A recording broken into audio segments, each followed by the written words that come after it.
Bismillahir Rahmanir Rahim. Welcome to our 16th lesson of our Simplified Tajweed series, which is a series of Tajweed lessons introduced by Quran University uniquely designed Quran learning management system with the purpose of introducing Tajweed in a modern and easy approach. Through this series of lessons, you'll be introduced to Tajweed rules using a unique, modern, and innovative approach to teach Tajweed, utilizing the color codes of Mus'haf al-Tajweed as a common denominator to link between those lessons and Tajweed rules. With such approach, we aim to make the understanding of Tajweed rules much easier and help you to practically apply those rules while reading the Quran. At an earlier lesson, the introduction for Meem Sakinah rules, we've mentioned that there are actually three possible Tajweed rules that would arise whenever the Meem Sakinah converge, meaning meets with another letter of the alphabet.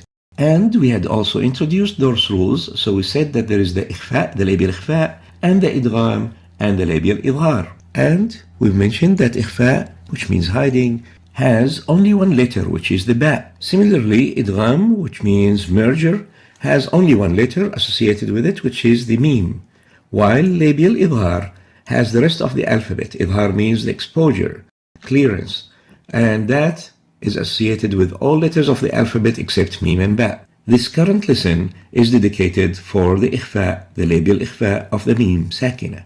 So let's start Bismillahir Rahmanir Rahim with our topic for this lesson, which is labial Ikfaa for Meem Sakinah. And the Arabic name for this lesson is Al-Ikfaa al-Shafawi lil-Meem al-Sakinah. So our focus is the letter Meem when it is in a status of sukoon, when it is a still Meem. We'll start by revising what we have learned in the previous lesson on the Meem Sakinah rules. In the previous lesson, we have learned that there are three possible Tajweed rules arising whenever the Meem Sakinah converge, meet with another letter of the alphabet. And those three rules are Ikfaa, and we call it Ikfaa al-Shafawi, labial Ikfaa, and Idgham, merger, and Idhar, labial Idhar, exposure, labial exposure. So, labial, masking, merger, labial exposure. Ikfaa Shafawi, Idgham, Idharun Shafawi. Now, the rules, whether Ikfaa or Idgham or Idhar, are based on the letter that follows the Meem Sakinah. So Ikfaa comes when the following letter is a Ba, and it's only the letter Ba that causes Ikfaa of the Meem Sakinah. Idgham comes with only one letter, which is the Meem, and that Idgham is an Idgham with Ghunna. So one letter causes the Idgham of Ghunna of the Meem Sakinah, which is the letter Meem. While Idhar is caused by all the other letters of the alphabet except the Meem and Ba.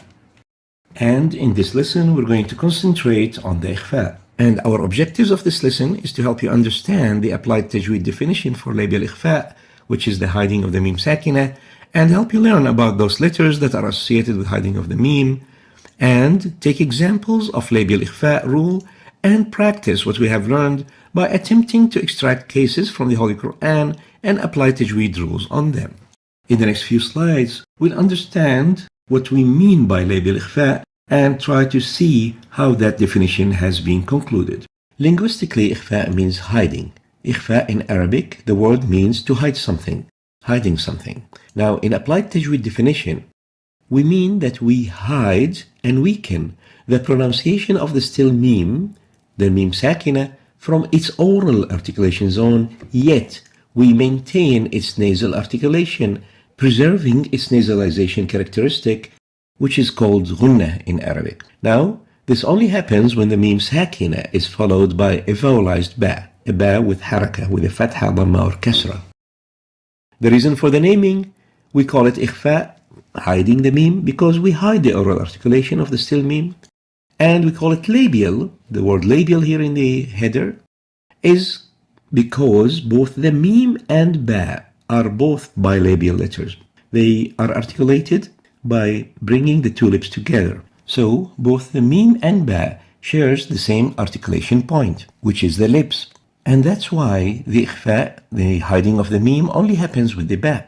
Because as you are ready after pronouncing the Meem to pronounce the Ba, since both of them are articulated by closing the lips together, What actually happens when we do Ikfaa for the Meem, when we try to hide the Meem, is that we move from the Meem oral articulation towards the Ba, resulting in hiding the Meem. And the symbol is a Meem written in green without haraka, and that's how it looks. This Meem does not have any haraka. Unlike the other letters, this Meem without haraka is followed by a Ba and is given the color green. أنبئهم بأسمائهم. This definition would be clarified if we have revised what we have learned in our introductory lesson on Arabic alphabet letters, articulation, and characteristics. In that lesson, we have learned that the Meem has two articulation zones, an oral one and a nasal one. The oral articulation zone, where the Meem is articulated by closing the two lips together, and that's why that oral articulation is named bilabial. As you see here, the two lips shares in producing the oral Meem. While the second articulation of the Meem is the nasal one. And as the exhaled air passes through the nasal passages, it acquires the Ghunna characteristic, the nasalization of the Sakinah Meem. And this is the nasal articulation point of the Meem. Now both together, combined, create the characteristic and the articulation of the Meem, which is So it has a bilabial articulation together with a nasal one, giving the characteristic, the unique characteristic of the Meem. Now, the Meem pronunciation is dependent on the letter that follows the Meem, leading for the Meem to become apparent, to appear. That's why we call that Hukum Idhar, or disappear, oral Ikfaa, the labial Ikfaa, which we are discussing in this lesson, or become merged into the following letter that we call Idgham. And that was our quick revision for the articulation zones of the Meem. Now let's move to the characteristics of the Meem. The letter Meem is characterized by being partially loose, tense, loud, depressed, and open with Ghunna. Let's explain those characteristics a bit more. Meem has two types of characteristics, intrinsic basic ones and incidental conditional ones. The intrinsic are those that are part of the intrinsic makeup of the letter, and those are divided into those with opposites. And according to those 5 pairs, the Meem is characterized to be loud with intermediate looseness, depressed, open, and fluent. And out of the group of characteristics that has no opposite, the Meem is characterized of having Ghunna. The incidental ones, the conditional ones, are those that appears in certain situations and does not appear in other occasions. And these characteristics would include the characteristics associated with Tajweed states, hiding, Ikfaa, Idhar, exposure, or merger, Idgham. And those characteristics of the Meem would depend on the letter that follows the Meem, and hence would occur on occasions and disappear on others. The other group of characteristics are based on the vowelization state, giving the Meem haraka, ma, mu, mi, or giving it sukoon, And the state of vowelization, the haraka and sukoon, actually depends on the grammar, where that particular word is located within the sentence. So let's take that special case where the Meem disappears, the oral Ikfaa, the labial one, and explain it a bit more.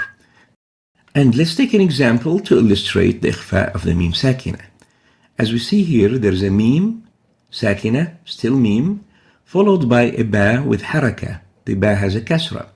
And as we have just previously mentioned that there are two articulation points of the Meem, the oral one, which is this one, the Meem is trying to escape from between the two lips, and there is also the nasal one, which is this one.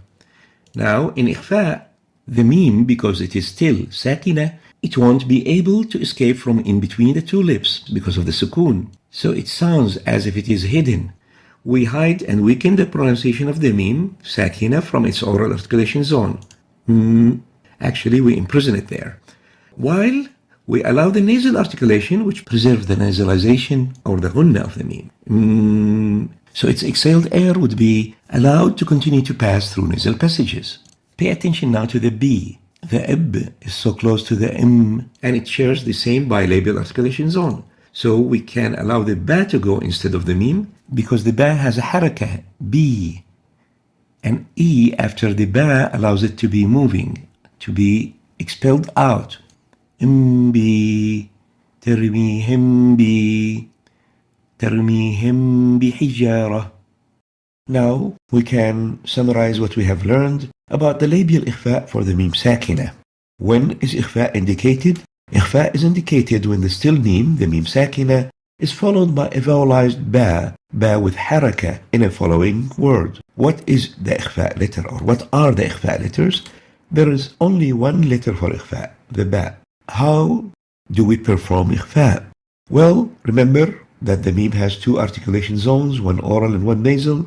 So for the oral articulation zone, we weaken or almost eliminate the pronunciation of the still Meem and Meem Sakinah out of its oral articulation zone. And for that, we avoid severe pressure on both lips while pronouncing the Meem. So we don't say b. Instead, we say b. So يحكم بينهم is wrong, but يحكم بينهم is right, because we applied Ikfaa. We didn't pressurize our lips pronouncing the Meem, so practically weakening the labial articulation of the Meem while we maintain the Ghunna. Mib immediately moves towards the Ba. Don't pressurize your lips with the Meem before pronouncing the Ba. So we have just explained how to weaken or eliminate the oral articulation of the Meem. As of the nasal articulation of the Meem, we keep that nasalization characteristic, the Ghunna of the Meem, by preserving the passage of the Meem exhaled air through the nasal passages. Now, the duration of the Ghunna. We said there should be a Ghunna maintained from the nasal passages. So the question is, for how long should we maintain that Ghunna? The nasalization tone, the Ghunna, should be extended for 2 time units, 2 units, relative to the recitation speed. So what do we mean by relative to the recitation speed? It means that actual Ghunna duration could be decreased or increased in proportion to the speed of recitation. And for that reason, some scholars do not agree to specify the duration of the Ghunna to be fixed at 2 units.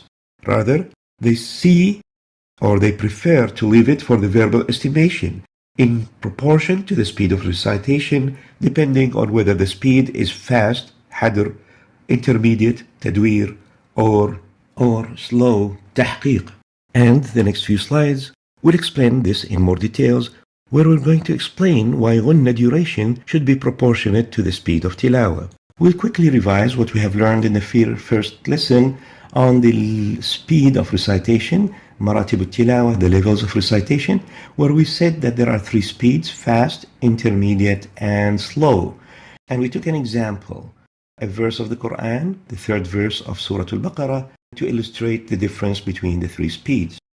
And we talked about hadr being the fastest speed of tartil, and the example is ذلك الكتاب لا ريب فيه هدى للمتقين الذين يؤمنون بالغيب ويقيمون الصلاة ومما رزقناهم ينفقون. So we realized that hadr has the highest speed of tartil, and the purpose of that is usually revising previously memorized Quran.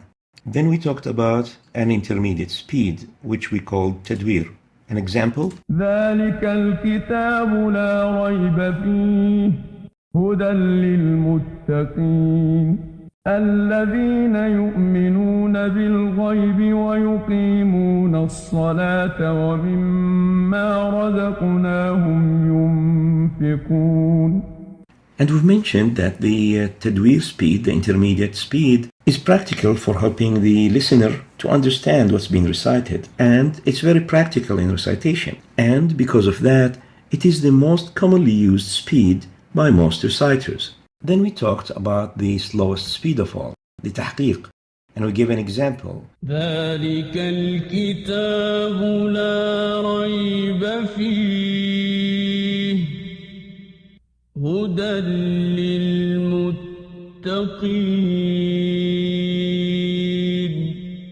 الذين يؤمنون بالغيب ويقيمون الصلاة ومما رزقناهم ينفقون.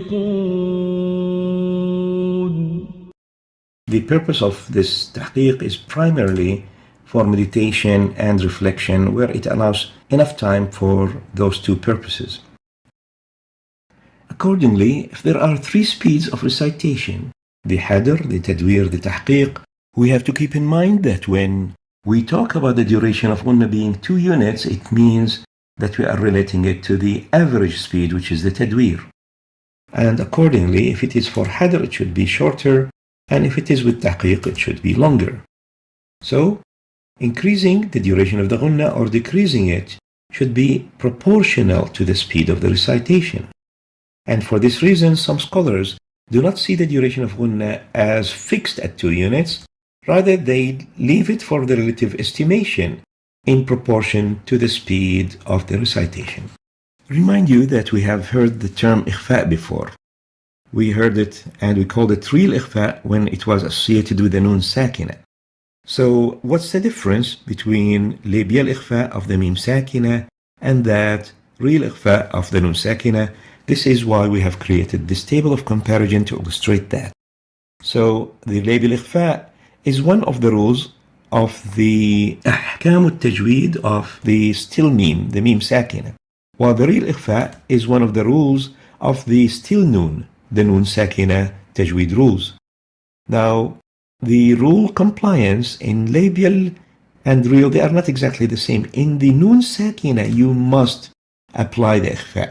While in the Meem Sakinah, in the labial Ikfaa, applying the Ikfaa is optional. It's not as must in compliance as the Nun Sakinah. The second difference is the letters. In the labial Ikfaa, it is the Ba, only one letter that triggers the Ikfaa of the Meem Sakinah, while for the Nun Sakinah, there are several letters. Those in red at the beginning of the following words. صف ذا ثنا كم جاد شخص قد سما دم طيبا زد في تقى ضع ظالما. So one letter for the Meem, several letters for the Nun. Now the definition is very similar. In the Ikfaa of the Meem Sakinah, we eliminate the pronunciation of the Meem out of its oral or labial articulation zone and keep launching its ghunnah characteristic from its nasal articulation zone, resulting in hiding of the oral, the labial articulation of the Meem while maintaining its ghunnah. Similar to the definition of Ikfaa for the Nun, where the weakening here is of the oral, not the labial, but instead of the oral lingual Nun articulation zone, while we keep launching its ghunnah from its nasal zone. So in the Ikfaa of the Nun, we hide the oral lingual articulation zone of the Nun while maintaining the ghunnah, while in the Meem, we hide the oral labial articulation of the Meem while maintaining its ghunnah.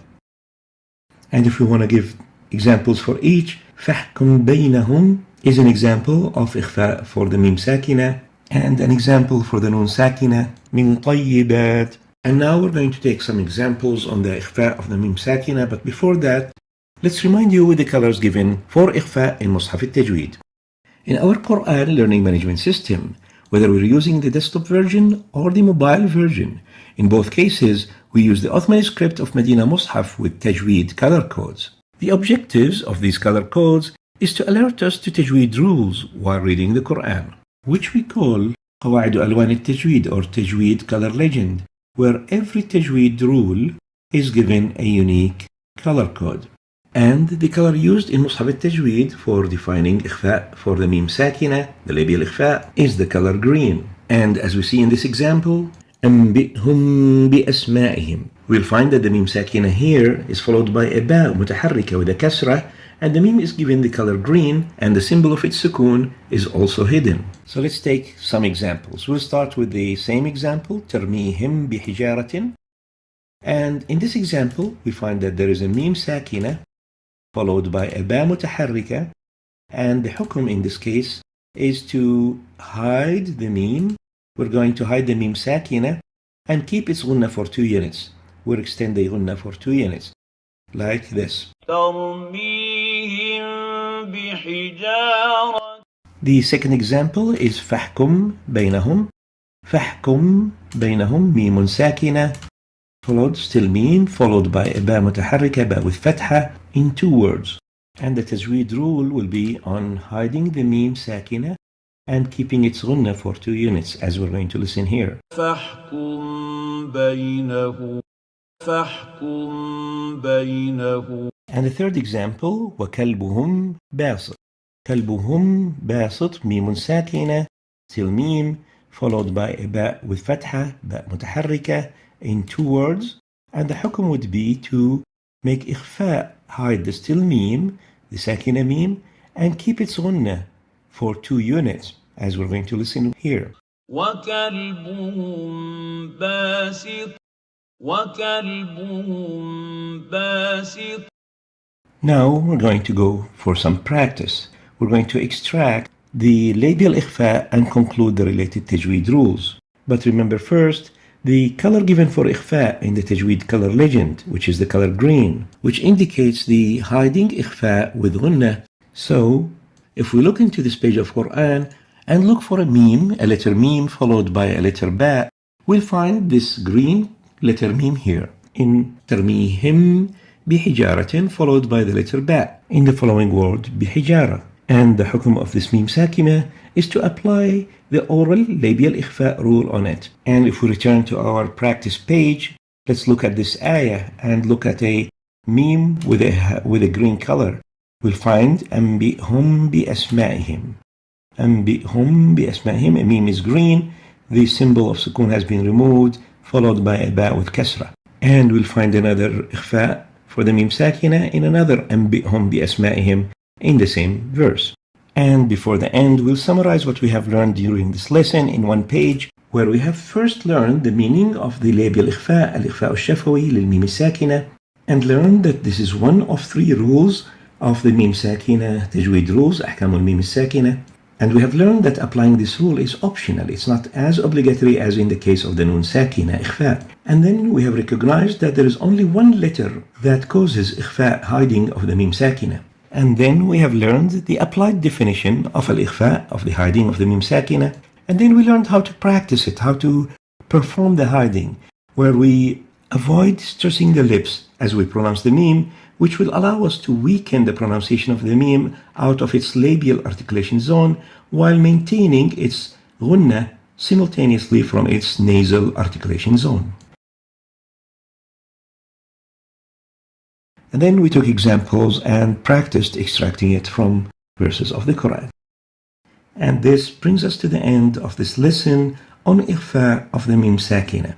We ask Allah subhanahu wa ta'ala that بعونه وقدرته, that the Quran learning management system, برنامج الجامع لحفظ كتاب الله, would help you, inshallah, to improve your tajweed and improve your tilawah and help you in improving your recitation and help you, if you want, in memorizing the Quran and to help you understand the Quran in the proper way. As we reach the end, we ask Al-Mawla Azza wa Jal أن يتقبل منا هذا العمل. We ask Allah Almighty to accept this work from us, and we ask you to make dua for those who participated in making this work come to life and reach you. Hoping you all the best. Wassalamu alaikum wa rahmatullahi wa barakatuh.